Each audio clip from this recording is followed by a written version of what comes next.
Ayan, katapos lang yung ginawa kong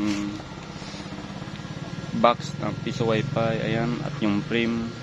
Ito yung i-share ko sa mga gumagawa ng piso wifi at ng frame. Ayan, ang gagawin nyo para mas maganda ito, diba? Ganito lang. Ayan.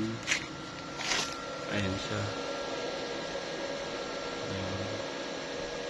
Diba? Ito po yung lock nya dito. Di bali nasa harapan yung bukasan ng piso wifi. Yan. Once na may sira yung piso wifi, ayan siya. Diba? Diba ang bilis lang.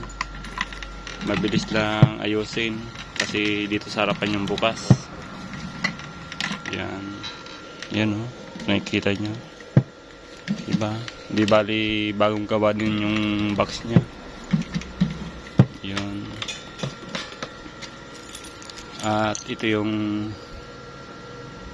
maglalak sa kanya, yung frame para yan, para secure yung piso wifi. Ayan. At dito naman yung daanan ng box.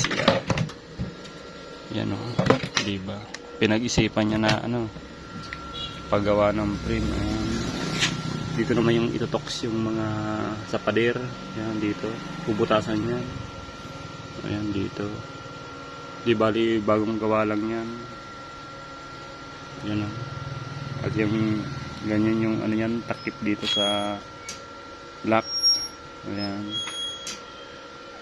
Diba? Napakaganda. Yan may design pa yan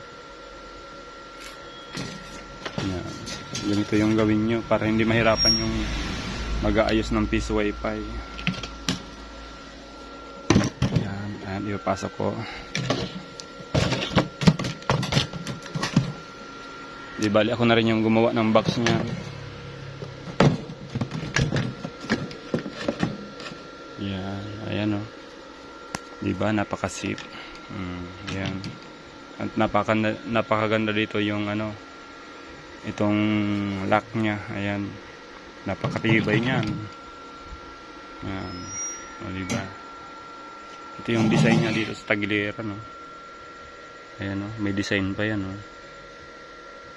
yun di bali magbubutas lang dito yung sa susian.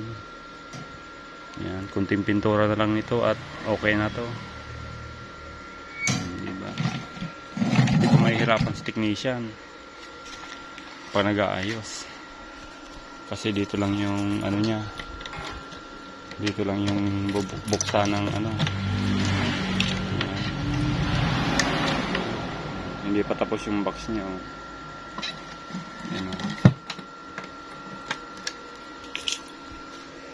yan diba? Ganito yung gawin nyo sa nyo, piso wifi. Yan. Tapos yung mga wire nya, di bali magbubutas yan dito. Tagiliran.